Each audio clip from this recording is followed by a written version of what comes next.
Hi, I'm that guy. Welcome to my salon. This is Mental Floss, and today we're going to be discussing 39 exotic domesticated animals. Well, actually, let's say animals that have been kept as pets, because as we will see, many of them are not domesticated. So anyway, don't try this at home. Seriously, this is not an endorsement. This is just an acknowledgement. Mark, why are you showing my brother instead of me?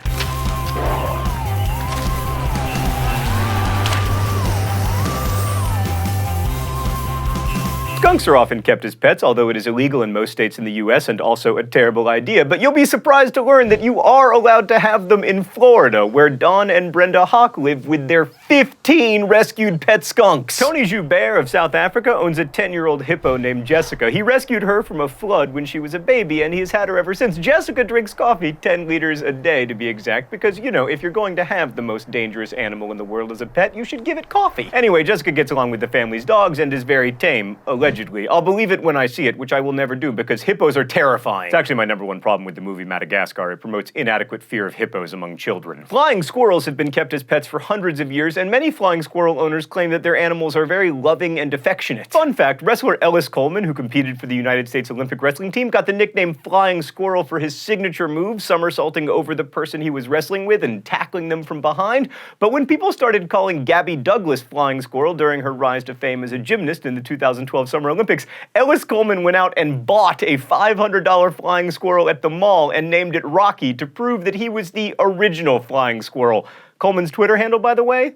The Flying Squirrel. Looking for a featherless flying pet, but the flying squirrel just isn't exotic enough for you. You may want to consider getting some sugar gliders, which are marsupials from Australia. And yes, I did say plural because they are happiest in groups. In fact, one of the designers from the TLC show Trading Spaces has sugar gliders. You know, Trading Spaces. It was that show that was on TLC before all of their programs were about obsessive couponing and people who eat rocks. Or, of course, you could just get a bat. Mark, could we pull up that Venn diagram of recreational bat owners and people I avoid? Yeah, that's it. Thank you. And speaking of rodents, chinchillas are often kept as pets. When Tom Felton was a kid, he had a pet chinchilla named Stanley. That's not very Draco. If playing Sonic just makes you say, man, I wish I had a hedgehog in real life, worry not. Hedgehogs are actually fairly common pets in the US, and they're not just pets, they're political candidates. In New Zealand, the parody political party, the McGillicuddy Serious Party, actually got a hedgehog on a parliamentary ballot, although it did not win. As I know from Crash Course World History, New Zealanders are just delighted to be mentioned. Right now they're in comments like, oh my god, you know we exist! Well, we've seen Flight of the Conchords. In 2006, 2 men were arrested in Michigan for bringing their pet alligator into PetSmart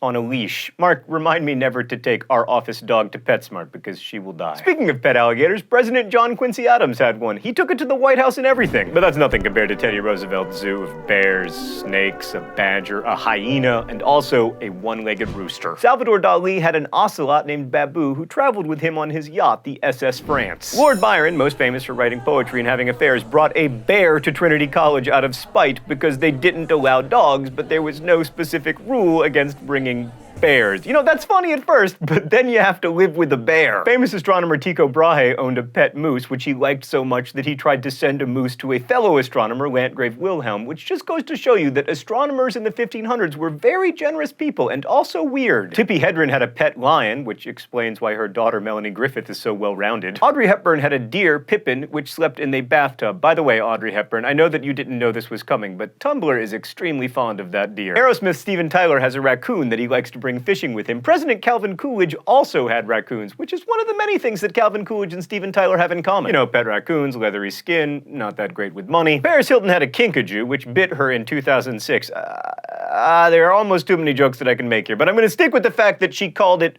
baby love. B-A-B-Y-L-U-V. Does Paris Hilton know how to spell the word love? The world may never know. Speaking of celebrities, Charlie Sheen had a Chinese water dragon. It's dead. True story. The star of everyone's favorite movie, Cool as Ice, Vanilla Ice, owns a kangaroo named Bucky Buckaroo, as well as a goat named Poncho. The trio were briefly separated in 2004 when Bucky Buckaroo and Poncho escaped and were found wandering around, wait for it, Florida. Both Elvis and Michael Jackson had chimpanzees, which isn't even to mention the episodes of Kardashians and Hogan Knows Best, where the quirky families get a monkey with a diaper for an episode, and then it's mysterious what becomes of it. Also, never forget IKEA Monkey. IKEA Monkey, that wonderful meme that lasted from 2012 until several hours later. Mike Tyson really did have a tiger. That wasn't just in The Hangover. Also, he has pigeons at his second home in Bushwick, Brooklyn, and he wrote a blog for the New York Times defending pigeons, claiming them to be highly intelligent animals animals and arguably the most loyal. If I may quote the article directly, "My pigeons have gone on an amazing journey with me from a child to a man." What can I do, Mark? Everybody has a gift. Mine is mimicry. Nick Cage, or as I like to call him, J.C. Penney Jr., owns a cobra, which he claims helped him with the part of the Ghost Rider, so I think we all owe that cobra a thank you. Nick Cage also bought an octopus for $150,000. Man, that J.C. Penney money must be rolling in. Leo DiCaprio has a pet tortoise. Oh god, to be Leo DiCaprio's pet tortoise. Also, K-Stew has a wolf-dog hybrid, but he doesn't have Lautner abs. Tori Spelling owns a pet chicken named Coco. She likes to knit ponchos for her. To be clear, Tori Spelling likes to knit the ponchos for Coco. Otherwise, that would be a miracle. George Clooney, Megan Fox, the Beckhams, and Denise Richards all own pigs, so if you want to be beautiful, get a pig. The Gaboon Viper is a surprisingly popular pet choice among, people who are making ill-advised life decisions, but the 18-pound snake is not a good pet because they have 2-inch-long fangs and a fatal bite, which has injured or killed owners on many occasions. Speaking of snakes, in 2004, Alice Cooper's albino python, you'll never guess what he named it, Alice, consumed a 12 by 14-inch heating pad after its dinner of a live rat was presumably not satisfying enough. A veterinarian surgically removed the heating pad from the snake.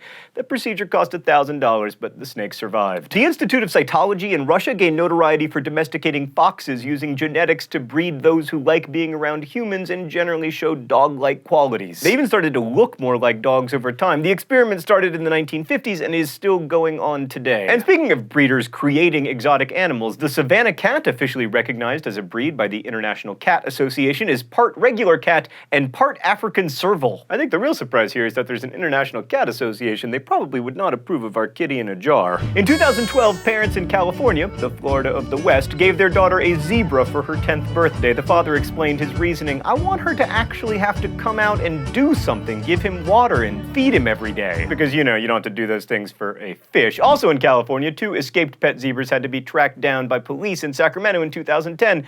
Turns out, it is not legal to own zebras in California. If you're looking for a more legal exotic pet, maybe try the bearded dragon or pagona. Native to Australia, you can likely even pick one up at your local Petco. If that's not exotic enough for you, Todd Ray owns conjoined twin bearded dragons connected at the torso. They're named Chang and Ang. Llamas are often recommended as exotic pets, unless you're Napoleon Dynamite. They're very friendly and calm, but one of the maintenance requirements is toenail trimming, so yeah, no. Let's finish up with 3 more animals that have been known to be pets, but that here at Mental Floss we do not endorse. For instance, it is illegal in the United States, but penguins are sometimes still kept as pets. Lala, a pet penguin living in Japan, is perhaps the most well-known, also famous on YouTube. In Nairobi, Kenya, the Rothschild family owns 8 giraffes. Their house doubles as a hotel known as the Giraffe Manor. Famous visitors include Ewan McGregor, Sir Richard Branson, Mick Jagger, Johnny Carson, and Brooke Shields. Where hasn't she been? And lastly, in the 1940s, Life magazine published an article about a domesticated squirrel in Washington, D.C. The article contained an entire photo shoot spread of Tommy the squirrel dressed up in his little outfits. He had 30 outfits custom made by his owner, Mrs. Bewis. I'm sure this was all very impressive before America saw a squirrel water skiing. Thanks for watching Mental Floss, which is made with the help of these nice people, mostly my brother and myself apparently. Every week we endeavor to answer one question